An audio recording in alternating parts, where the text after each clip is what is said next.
You're not half bad. You killed my father.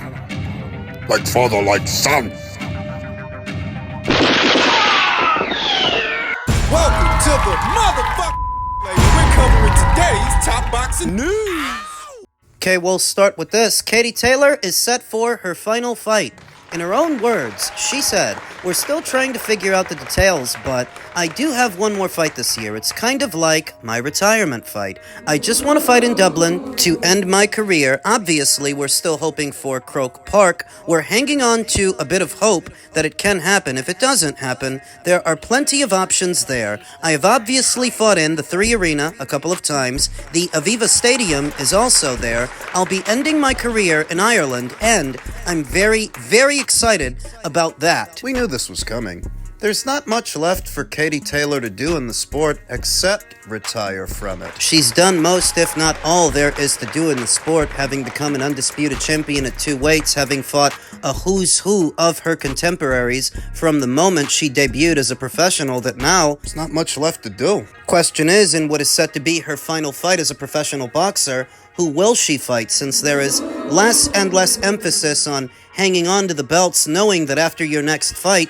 you won't be fighting anymore. Ranked at number 1 via the IBF is her old buddy, Natasha Jonas, who she already fought, she already beat, and who just the other day said it would take a big fight to lure her out of her quasi-retirement. I think if Katie gave Natasha the opportunity to be her final opponent in what will be her final fight, Natasha would take it. She's in line to either challenge Katie Taylor for the IBF title or pick it up after it goes vacant via the WBA. Up until recently, the United States' Samantha Worthington was ranked as the WBA's interim champion, most in line to fight Katie Taylor, challenger for the full title. But this past weekend, she was stopped by Argentine veteran Edith Soledad Matisse, the sister of former champion Lucas Matisse. Edith was able to retire Samantha in her corner after 8 rounds, and that would in effect make Edith the interim champion. Now ranked right behind Edith is former champion Chantel Cameron. And we know she's not available because she's set to make her junior middleweight debut on an MVP show. It would seem that Edith Soledad Matisse is most in line to either challenge Katie for the full WBA title or pick it up after she's gone. That's via the WBA. Via the WBO, Sweden's own Patricia Bergult, former WBC champion at 154 pounds, has since moved down to 140 and is currently ranked at number 1, most in line to either challenge Katie for the full title or pick it up after she's gone.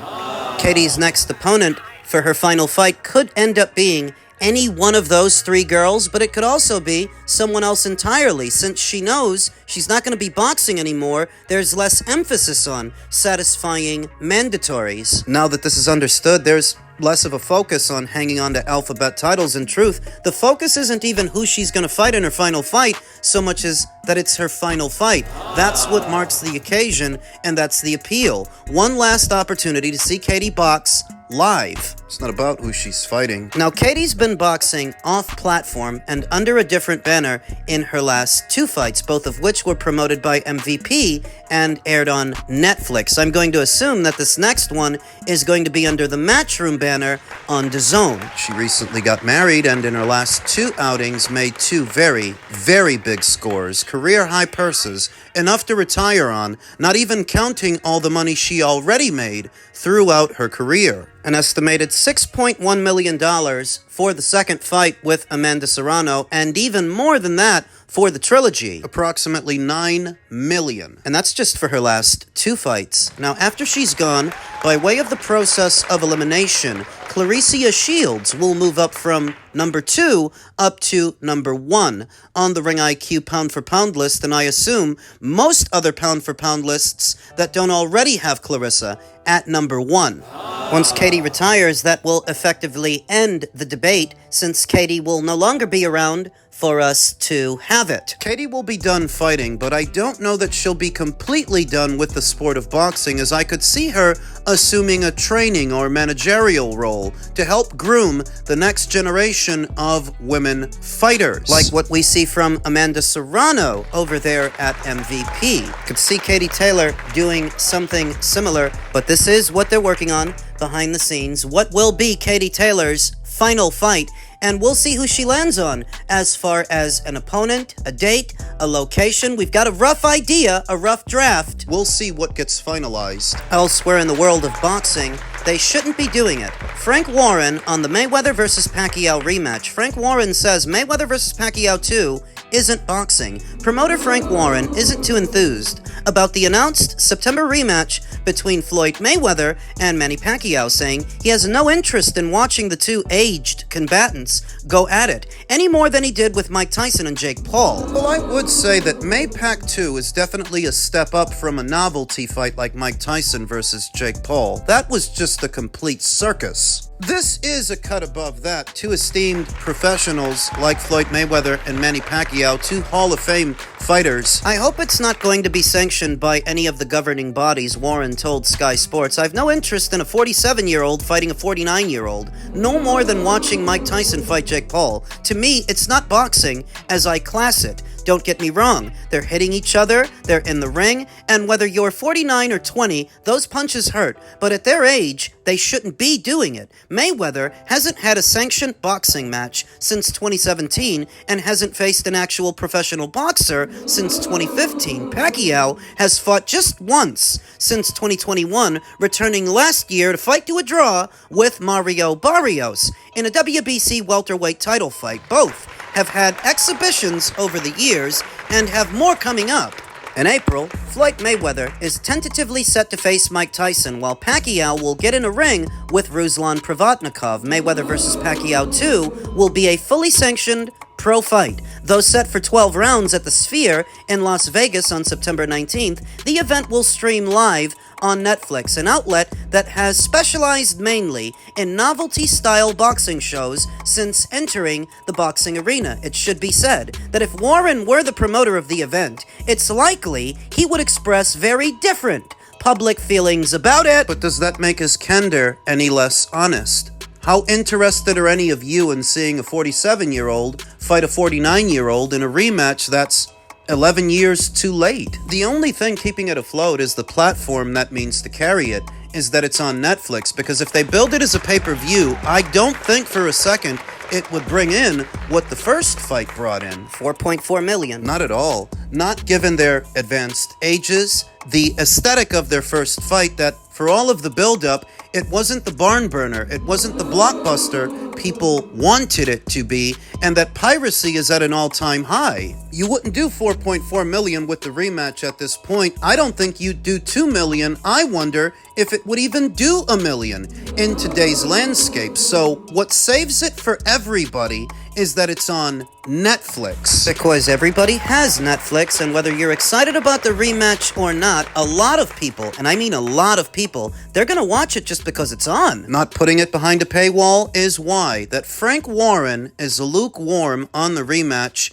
is not surprising. Now, of course, if he were the promoter of the event, he'd be singing a different tune. But that doesn't mean he's lying when he says that he's not interested. He'd be lying if he said that he were. Why? Because boxing is a young man's sport.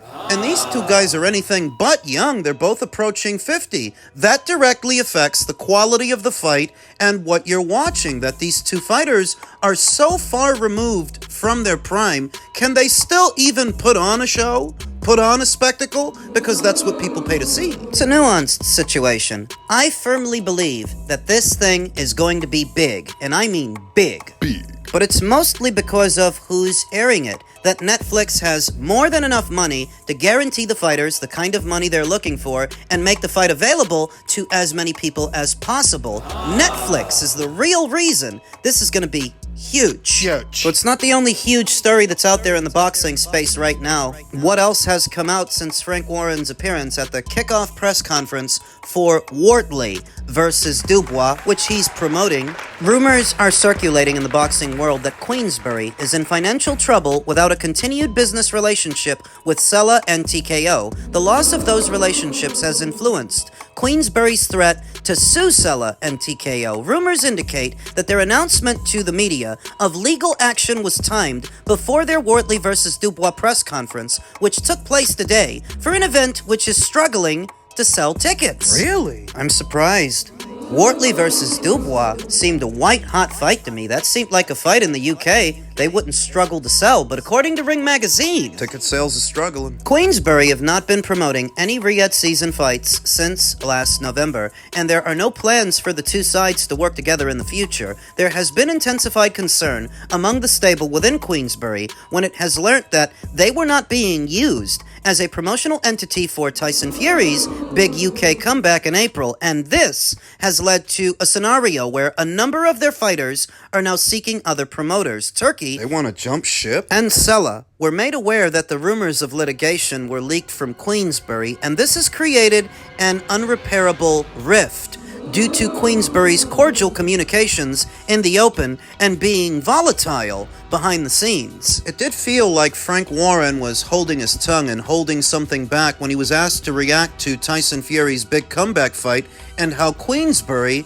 isn't going to be a part of it. It feels like he wasn't saying everything he was thinking. Because how could he be happy about that? That he's been cut out of the picture. Of all the fighters that Frank Warren has promoted in recent memory, the name of Tyson Fury would still be the biggest, so that if now Tyson Fury's coming back, of course Frank would want to be involved. So that if he's not, I don't expect that to sit well with him. I don't expect him to be happy about it, and this looks to be the end of Queensbury's relationship with not just Tyson Fury, but Turki El Sheikh. The proposed $1 billion lawsuit alleges that Sella and TKO both breached contracts they had signed with Warren and that their company was formed without him being involved. Queensbury contends in 2023 they signed an agreement with Sella to provide boxing services for their shows, giving Sella access to how they operate and build shows from the ground up. Recently, Matchroom Boxing has provided similar services, notably for the New York promotion topped by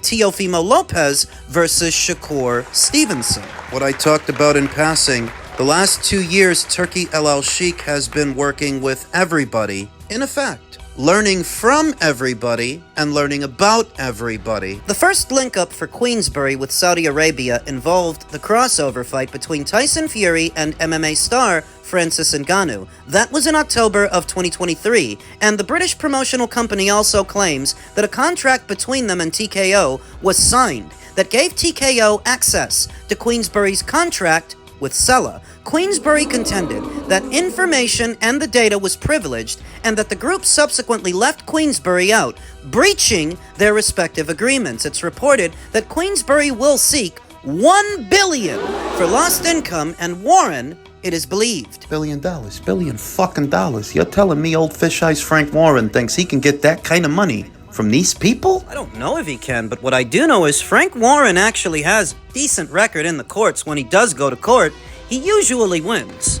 And so it's reported that Queensbury will seek $1 billion for lost income, and Warren, it is believed, is willing to take the battle to the High Court if a resolution cannot be reached. The Telegraph reported that legal letters have been traded like jabs in the first round of a bout, and unless TKO and Sella throw in the towel, Mr. Warren intends to take his case to the High Court. When news of White's allegiance to El Sheikh broke, talking about a boxing league, El Sheikh said, "I trust that this league, in a short time, will crush everything." I remember when he said that, and I remember how it was interpreted by the boxing community at large.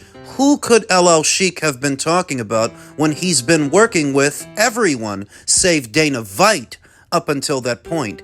Did he enlist his aid to spearhead the effort in crushing the other game in town? All these promoters that he's been working with, I have to admit, I didn't make much of it at the time.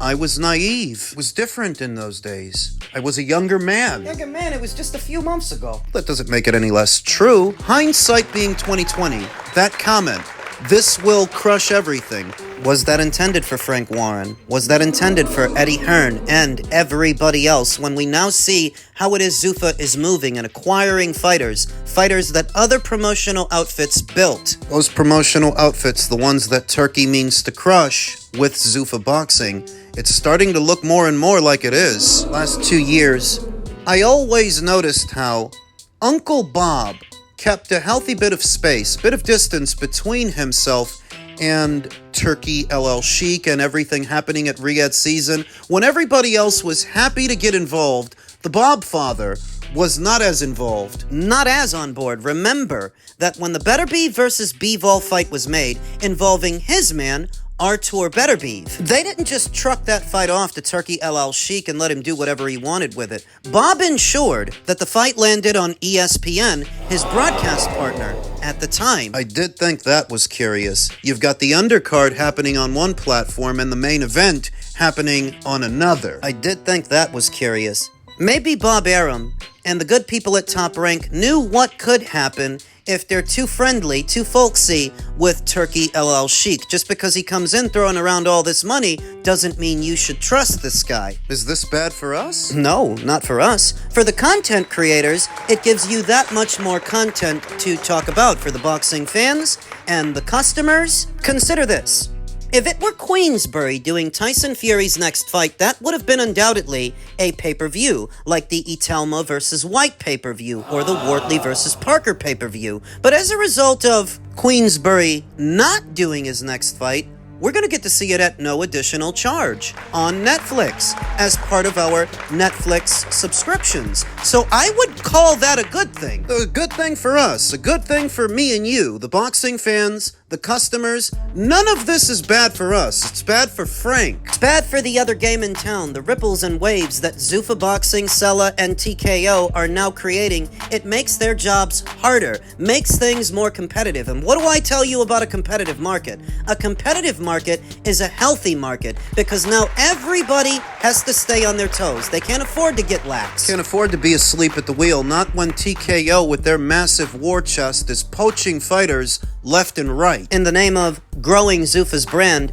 you just acquired Conor Benn. You've signed him, and it looks like they're going to be promoting Tyson Fury's next fight, which means they've every intention of endeavoring into the UK market. Up until recently, I thought they were going to focus on just the United States. It looks like they've every intention of invading the United Kingdom and cornering that market. Frank's got to stop him. I believe that's what he's trying to do. Is he really trying to extract $1 billion from these people? Or is it somehow a means to keep them out of his territory? And out of the UK market. You can expect the contracts to last a bit longer moving forward. The exclusivity deals where Matchroom normally signs a guy or a girl for a 2 to 3 fight deal. I believe they're going to try to have their fighters locked in for even longer than that. Airtight contracts. Queensbury is going to do their part to keep a tight grip on what fighters they still have, what fighters they're developing. I think they